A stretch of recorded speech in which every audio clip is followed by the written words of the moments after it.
Hello, listeners. This is episode 18, and as promised, part two is about abstract art and why collectors like that, apparently. Today, no quote by Leonardo da Vinci, and simply because abstract art did not exist in the Renaissance. However, I will give a brief overview of the origin of abstract art, discuss 3, 4 artists who became famous for it, and then how you can look at it if you are an art collector and why apparently art collectors are drawn to it.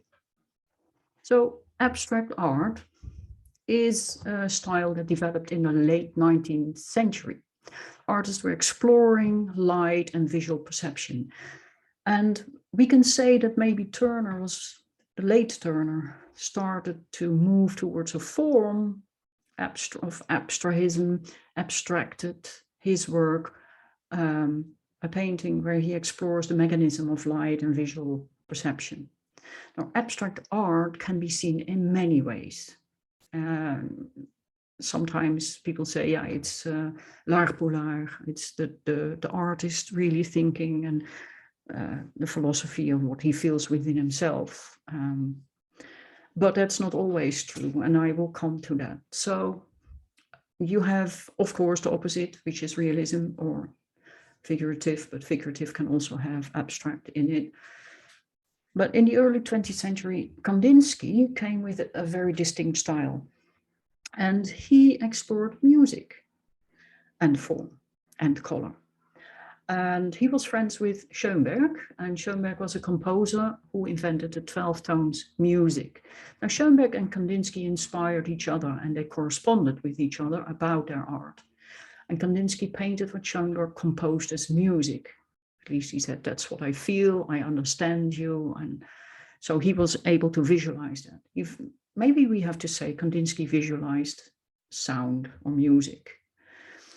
If we go further, a well-known abstract painter that everyone knows was Piet Mondrian. He's Dutch, and he is well known for his stripes and blocks in yellow, red, blue, grays, and black. What not many people know is that he started as a figurative artist, a really beautiful landscape art. And to me, the best way to show, most of the time show, but I will explain it now, how he went from figurative to abstract is through the apple tree. So he painted this beautiful apple tree, the focus point in the middle, by the way. And he started to make it more and more abstract till it became a composition. And then he made another composition, and from that he came to what is well known as the blocks and the lines and the rhythm in that. He was also part of the movement, the style. And when he is in New York at one point, he hears the sounds on the street and he hears jazz music, and he expresses that in the rhythm, the pattern on the canvas. And he does that with the blocks and the lines that everyone knows of Mondrian. He's famous for that, not so much for his figurative art. Sorry to say, because that's absolutely stunning. Okay, the second artist is the American abstract expressionist Barnard Newman. And he was famous for his huge, and that is another ism within the ism, for color-filled paintings. So he was an abstract expressionist, and he made huge color-filled paintings, of which the museum in Amsterdam bought, for instance, Who is Afraid of Red, Yellow, and Blue? And Barnard Newman started late in his life with painting. He studied philosophies, and his work is based on that. So he saw his compositions as forms of thought, as expressions of the universal experience of being alive and individual, a very l'art pour l'art approach. Yet, I remember when I visited the Museum of Modern Art in Amsterdam, Stedelijk Museum, coming close to that painting, and it was huge. It was on one wall, and it took an enormous amount of space. And it was, well, Who's Afraid of Red? The red was obviously the biggest one, and he had a little line blue, and the other side an even smaller line of yellow. But coming close to this painting, it gave me the feeling that you were completely absorbed by the colors. So you kind of vanished in the colors. We also have Mark Rothko, and he was also an abstract expressionist and color field painter. He is well known for his color squares. So you see these squares who have feathered edges, and they have another color like the yellow and blue, and the more have different colors opposite each other, close to each other. And he really liked to bring, he wanted the paintings. Yeah, he wanted the paintings to bring people to tears. So I never had that with his work, nor with that of the other abstract painters at all.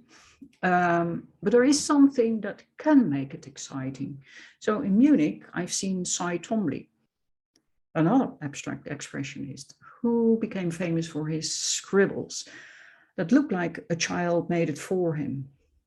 But when you see them in the real sizes hanging in a gallery, and in Munich, they have one room, they made it specifically for his art.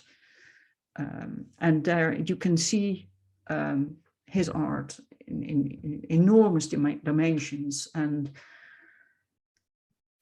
it is interesting if you see them.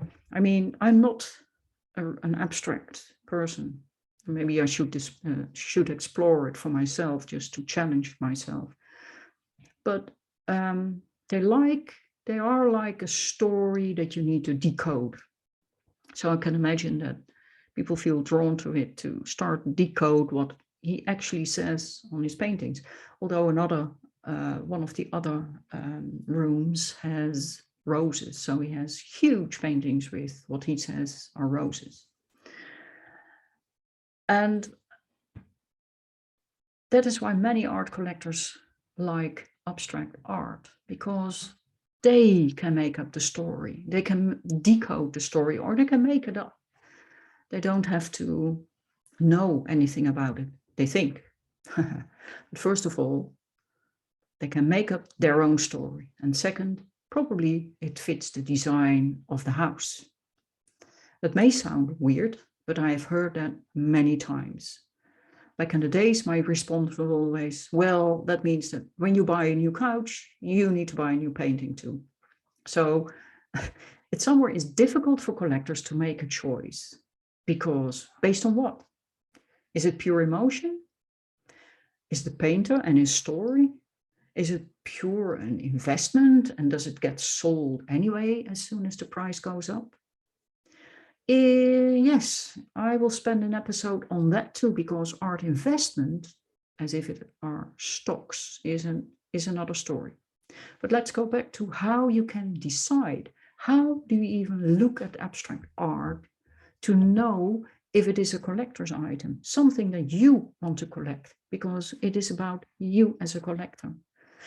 And I mean, without you going to the expert who will undoubtedly have some knowledge of art history, trends, and the art industry, but will probably point you to that work that gives him most profit.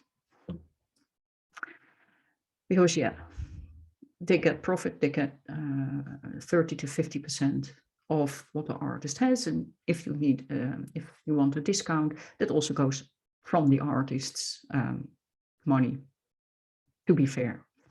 And you need to know that. So it can be more profitable for you to go to the artist, him or herself. But anyway, here are a few tips to what you can do to do your research before you buy art for your collection, which is so important. You have to do your research. You have to learn to train your eyes.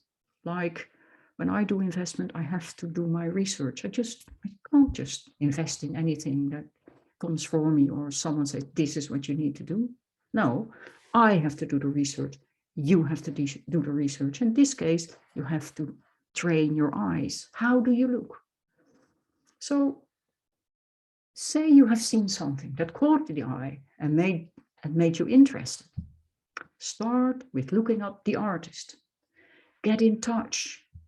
Ask for the story why he, she, they does what he, she, they does. It's so important that you know why they do what they do. Then look at the work and look at the horizontal lines, the vertical lines. Is there a focal point going somewhere? So is there a movement in the painting that your eyes go from left to right or the other one, or up, down to that specific focal point? What happened with the empty spaces? How is the composition overall? Is there contrasting colors, cold, warm, dark, light? Take some distance and let it sink in. How does it feel? I don't think an artist minds if you take your time to look and make some notes. After all, it is an investment, whether you collect art because you love it so much or not. If all this sounds good and you want to learn how to do this, then drop me a mail via the link in the show notes. Give me a DM and I will get in touch with you. So next week, part 3 of this series, and I will devote an episode, I briefly touched upon it already, on the difference in art investment as art lover, a pure collector, or art investments in art as a commodity, like as if you invest in oil and gold and stocks. Will be interesting to know. You have to make the decision what you are and who you are. Anyway, thank you all for listening. Please let me know if you have any questions. And bye for now.